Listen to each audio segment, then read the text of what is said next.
नमस्कार मित्रांनो, रवी करंदीकर. आजचा हा व्हिडिओ फार स्पेशल आहे बरं का, अतिशय स्पेशल. म्हणजे काय आहे की मी आत्ता सिंहगड चढून खाली पायथ्याशी येऊन बसलेलो आहे. पण हा व्हिडिओ मी नेहमी सारखा न करता चक्क सेल्फी कॅमेऱ्यावर करतो आहे. सेल्फी कॅमेऱ्यावर. बरं, तो सेल्फी कॅमेरा पण कशावर ठेवलेला आहे? तो मोबाईल ठेवायचा एक स्टँड असतो ना साधा, तो त्याच्यावर मी तो ठेवलेला आहे. तो स्टँड मी एका बॉक्सवर ठेवलेला आहे आणि तो बॉक्स माझ्या सॅकवर ठेवलेला आहे. हा सगळा उपद्व्याप कशा करता? तर सकाळी काय झालं, माझा मोबाईल धाडकन 5 फुटावरून खाली पडला, ट्रायपॉड सकट. गप्पा होतात. एकटं जर असेल तर असं एक्सपेरिमेंट करता येतात. एक्सपेरिमेंट है ना. हे कसे वाटते आहे लाईव्ह मध्ये. माझ्या दृष्टीने हे खूप छान वाटतं आहे ते. आणि माझे नेहमीचे जे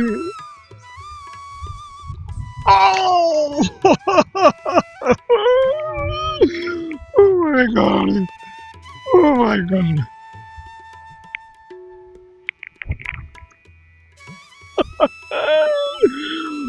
दंडकन वाढणे. ओ माय गॉड, दणकन वाऱ्याने ट्रायपॉड पडला राव.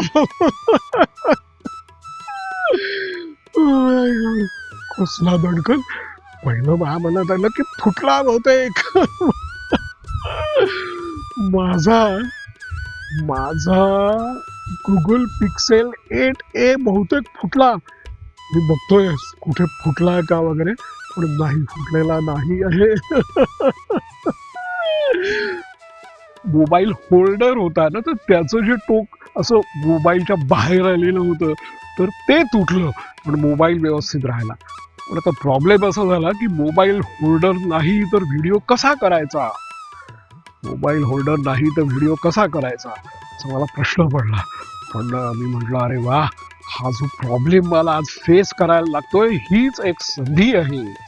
असं म्हणून मग मी नंतर, तेव्हा मी लाईव्ह करत होतो बरं का, पहिलं लाईव्ह केलं असं 30 मिनिटाचं, खूप छान झालं ते. तर त्याच्यानंतर मी चव्हाणांच्याकडे जेवायला गेलो, आणि जेवायला गेलो तिथे मी पहिली नेहमी, पण हल्ली आता मी मांडी घालून जेवतो ना, तसं मी मांडी घालून जेवायला बसलो. आणि खुर्चीवर हा स्टँड लावून त्याच्यावर मोबाईल ठेवला. मोबाईल च्या स्टँडवर, आणि तो खुर्चीवर ठेवला. आणि त्याच्या तिथे त्यांच्याकडे खूप चांगलं आणि स्टेबल इंटरनेट कनेक्शन होतं. त्यामुळे मग मी तिथे लाईव्ह केलं, माहिती होतं. तर म्हटलं चला इथे बसून लाईव्ह करू, जेवण पण करू, पिठलं भाकरी खाता खाता लाईव्ह करू, अशी मला आयडिया सुचली. दोन्ही कामं होतील की. पण लाईव्ह करायची आज मला फार हौस वाटते बरं का. त्यामुळे मी असा इथे बसून हे लाईव्ह करतोय. मी कुठल्या स्टँडवर ठेवलं कळलं का तुम्हाला? मी थांब दाखवतो, मी तुम्हाला दाखवतो. हे बघा, हे असं केलेलं आहे. हा जो स्टँड आहे ना, या स्टँडवर ठेवलंय. हा स्टँड या खुर्चीवर ठेवलेला आहे, आणि मी हा असा या झाडाखाली बसलेलो आहे. अशी खुर्ची दिसते ती. हो, बसतो ना, बसतो. अरे हो, ते मी इकडे जरा हे लाईव्ह करतोय ना, त्याच्या नादामध्ये आता भाकरी खातो मी. हे बघा, हे बघा, आता ऐकू ना, तुम्हाला कसं दिसेल. काय नको नको, दाखवतो. आणि काय सांगू, मला आज लाईव्ह करायचीच इतकी हौस वाटायला लागली ना, की बस लाईव्ह करावं. पण काय झालं की हे मी जेवत होतो त्यावेळेला असं जवळजवळ 12 वगैरे वाजलेले होते. ऊन खूप वाढलेलं होतं, आणि लाईव्ह करायला दुसरी चांगली, म्हणजे चांगली जागा, सुटेबल अशी जागा मला कुठली सापडली नाही. त्यामुळे मग मी लाईव्ह करायची आयडिया कॅन्सल केली आणि चक्कर मारली. कलावंतिनीच्या बुरुजावर गेलो, त्याच्यानंतर तानाजी कड्यावर गेलो, आणि तिकडनं परत आलो. तिथे मग मी आपलं एक यूट्यूब शॉर्ट करून टाकली 15 सेकंदाची आणि 3 मिनिटाची.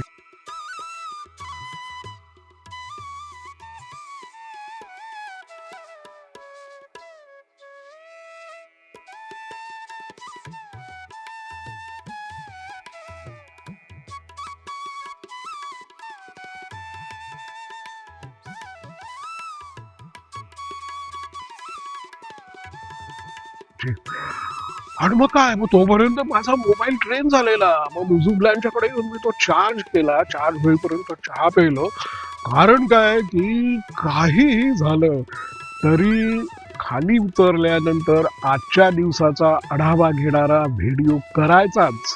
पर्टिक्युलरली असा प्रसंग आल्यानंतर तर करणं फार आवश्यक आहे. कारण यामुळेच अशी संधी मिळते ना. आता मी हा जो सगळा सेटअप केलेला आहे तो करून व्हिडिओ करण्याची यामुळे तर संधी मिळते नाही. तर त्यामुळे या संधीचा फायदा घ्यायचा असं मी ठरवलं आणि इथे बसून मी सेल्फीच्या कॅमेऱ्यावर हे लाईव्ह करतोय, सॉरी हा व्हिडिओ करतो आहे. तर आता सेल्फीच्या कॅमेऱ्यावर तुम्हाला माहिती आहे की सेट बीट करायला काही वेळ लागत नाही, कारण स्क्रीनवर मी कसा नीट दिसतोय की नाही हे सगळं दिसतंच ते. तर त्यामुळे काही प्रॉब्लेम नाही. तो पटकन इकडे मी सेट केला आणि व्हिडिओ करायला लागलेले. तर आजच्या दिवसाचा आढावा असा. पहिला धडा,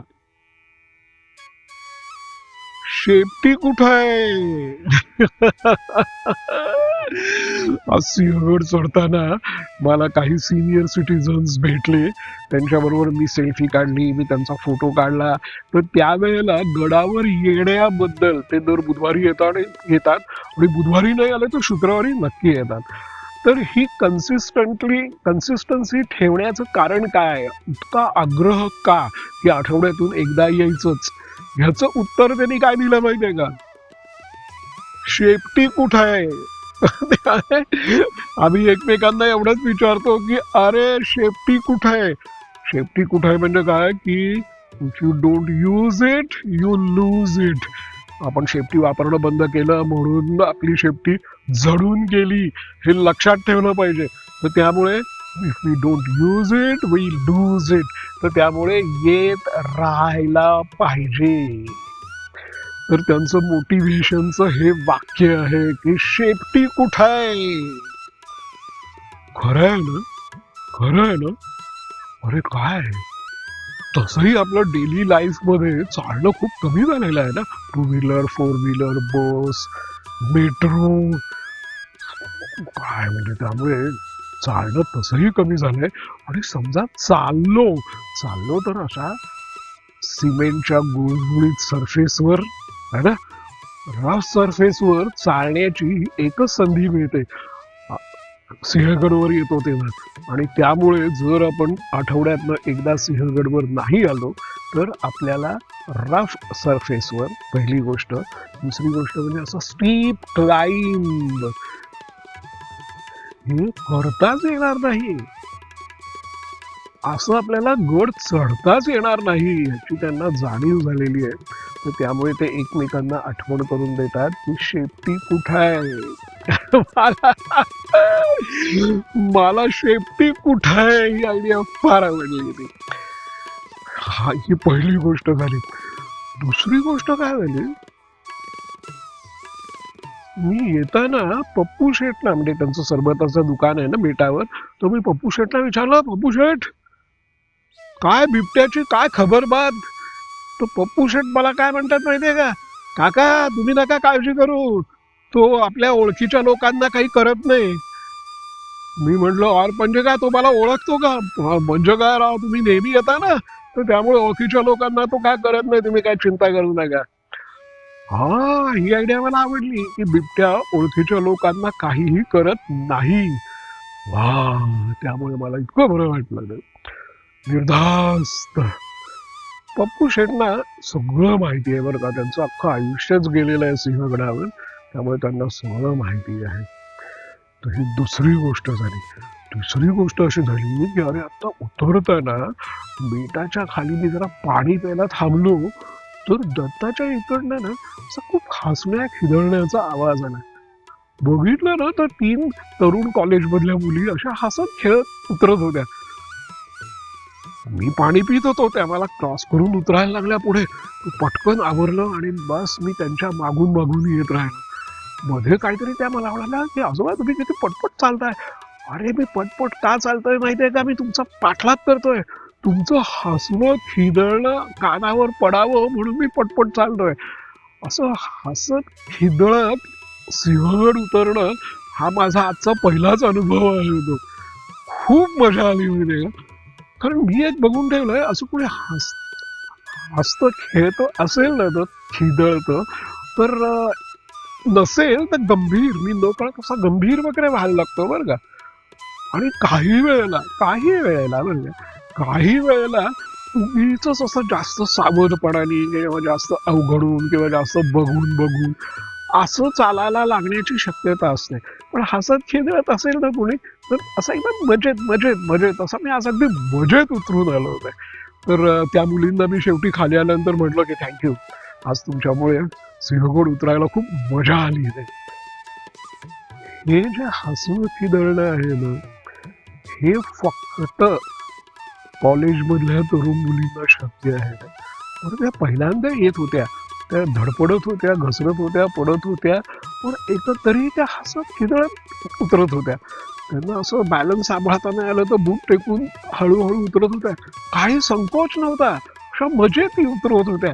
तर हे जे आहे ना, हे जे आहे की चढणं उतरणं हे असं मजेत करायचं, हे मला असं वाटतंय ना की मी विसरून गेलेलो आहे.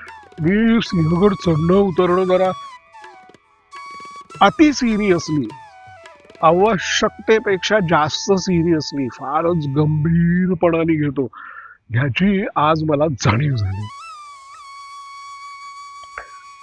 तर हा एक खूप महत्वाचा अनुभव आहे. बाकी काय, अरे सकाळी आलो तेव्हा थंडी खूप होती. माझ्या मनामध्ये कसा विचार आला की एवढी थंडी आहे, तर पायाखाली रबरी सँडल चपला घालतो ना मी, तो त्याच्यामुळे पायाला जरा उबदार वाटतोय. तर आज अनवाणी चढायलाच नको, चपला घालून चढूया असं मला 1 मिनिट वाटलं बरं का. पण मी तसं नाही केलं. मी चपला काढल्या. ज्या क्षणी चपला काढून मी जमिनीवर पाय ठेवला ना, तेव्हा जमीन सुद्धा खरंच गार होती. आणि मग मी खडकावर पाय ठेवला. 2 पावलं पुढे गेल्यानंतर तो खडक तर जमिनीपेक्षा गार होता. आणि मग 10 पावलं गेल्यानंतर काय झालं कुणास ठाऊक, म्हणजे मला ती जमीन आणि ते खडक तितकेसे गार वाटेनासे झाले ते. म्हणजे काय झालं मला कळत नाही, पण मला ते तितकेसे गार बीर असं जे थंडी थंडी होत होती ना, तर तसं सगळं गेलं. आणि मी नेहमीप्रमाणे एकदम मजेत चालायला लागलो. तर असं मी मजेत चढलो. बरं, हे हे सुरुवातीचं म्हणजे आता मी साधारणतः 7:30ला सुरुवात केली ना, तर एक 10 पावलं किंवा एक 5-10 मिनिटानंतर असा एकदम लख्ख सूर्यप्रकाश, लख्ख बरं का. तर त्या लख्ख सूर्यप्रकाशामध्ये चढायला इतकी मजा आली, इतकी मजा आली. तरी पण मी काय फोटो बिटो काढण्याच्या भानगडीत पडलो नाही. मी म्हटलं आज पटपट चढण्याचा आनंद घ्यावा, त्याप्रमाणे मी असं पटपट चढत गेलो. पण पण मी उतरणाऱ्या बऱ्याच लोकांना विचारलं की मी तुमचा फोटो काढू का, कारण लख्ख प्रकाश होता ना, आणि मी चढत होतो आणि ते उतरत होते. तर त्यामुळे त्यांच्या चेहऱ्यावरचा प्रकाश चांगला होता आणि साधारणतः ते योग्य स्पॉटवर मला भेटले, त्यामुळे मी त्यांचे फोटो काढले. आणि त्यांनी बऱ्याच लोकांनी मला काढून दिले. 2-3 लोक फक्त मला नको म्हणाले. त्याच्यापैकी त्याच्यापैकी एक जोडपं होतं. तर मी त्यांना म्हटलं की तुम्ही नेहमी येता का. पण ते दोघंही ना असं एकदम म्हणजे साधारणतः मिडल एजचे होते, पण दोघंही एकदम स्लिम ट्रेम वगैरे होते. त्यामुळे नेहमी नाही, पण आम्ही येत असतो ते. म्हटलं पण तुमच्याकडे बघून असं वाटतंय ना की तुम्ही असं ॲथलीट वगैरे आहात आणि फिजिकली एकदम फिट आहात, त्यामुळे मी तुम्हाला म्हटलं की तुम्ही नेहमी येता का. तर नाही, आम्ही असेच आहोत. मी म्हटलं ही दैवी देणगी आहे. म्हणजे हिंदीत म्हटलं, ते हिंदीत बोलत होते, ये ईश्वर की देन है. तर त्या बाई मला काय म्हणायला माहितीये का, आप जो आ रहे हैं इस एज में ये ईश्वर की देन है. आह, हे मला माहितीच नव्हतं, हे माझ्या कधी लक्षातच नव्हतं आलेलं की मी या वयात सुद्धा इतक्या सहज चढतो आणि उतरतो. ही ईश्वर की देन आहे.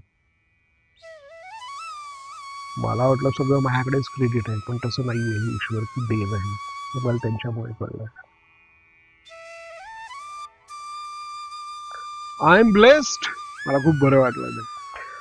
मग काय, मग वर गेलो, फोटो काढण्याचा कार्यक्रम झाला पुढे दरवाजामध्ये.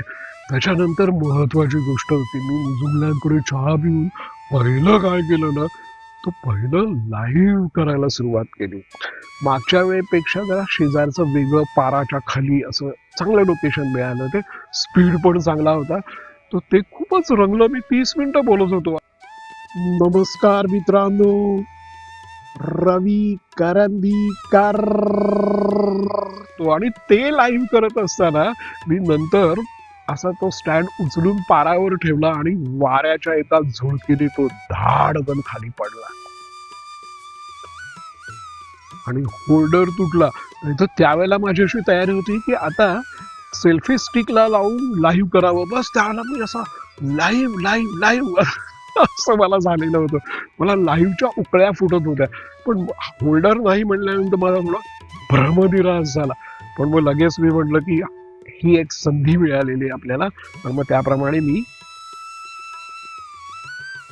सांगितलं ना चव्हाणांच्याकडे जेवताना साय, तर मी आता हा पहिला घास घेतो.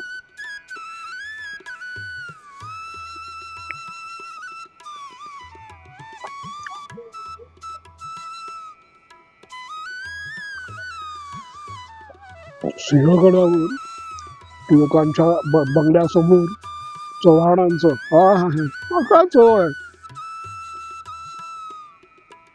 आता हिरवा ठेचा खातोय.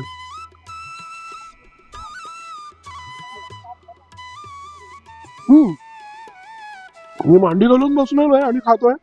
फक्त काय झालं, मी हे ताट वर ठेवलेलं आहे. मला कधी भूक लागली. बापरे. या अंतरामध्ये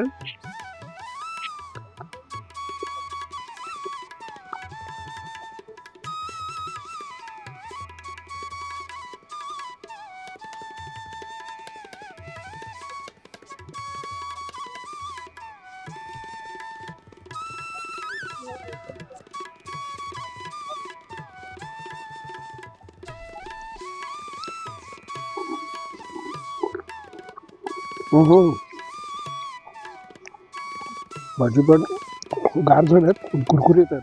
माझा होल्डर तुटला, आम्हाला प्रॉब्लेम आला, पण त्याच्यावर मी सोल्युशन काढलेलं आहे.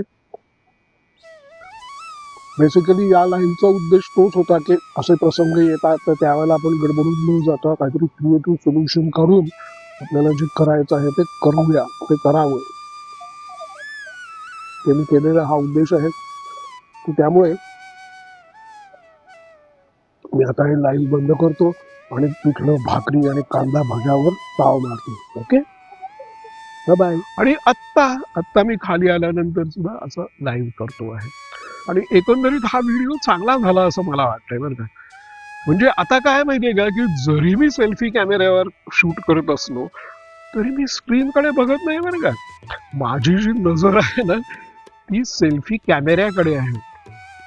कारण लाईव्ह करताना मी बघितलं, लँडस्केप मोडमध्ये लाईव्ह करत होतो ना आणि सेल्फी कॅमेऱ्यावरच केला, मागच्यासारखा रिअर कॅमेऱ्यावर नाही केला. तर तेव्हा जर या सेल्फी कॅमेऱ्यावरनं नजर हटली ना तर नजर अशी कुठेतरी भ्रमिष्ठासारखी दिसते असं मला वाटलं. म्हणजे कुणाकडे तरीच बघतोय, तुमच्याकडे बघतच नाही, दुसरीकडेच कुठेतरी बघतोय असं काहीतरी वाटलं आणि ते फार अनकम्फर्टेबल झालं. तर त्याच्यावर मी धडा घेतला, जसा रिअर कॅमेऱ्याकडे बघून मी व्हिडिओ करतो तसा जरी सेल्फी कॅमेऱ्यावर करत असलो, जरी मला माझी इमेज दिसत असली तरी त्या इमेजकडे न बघता सेल्फी कॅमेऱ्याकडे बघूनच व्हिडिओ करायचा. हे वाक्य, संपूर्ण वाक्य मी सेल्फी कॅमेऱ्याकडे बघून बोललेलो आहे.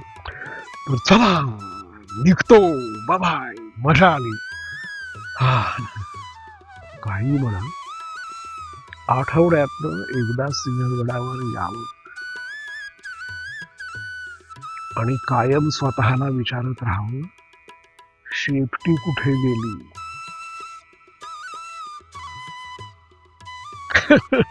बरोबर. बाय.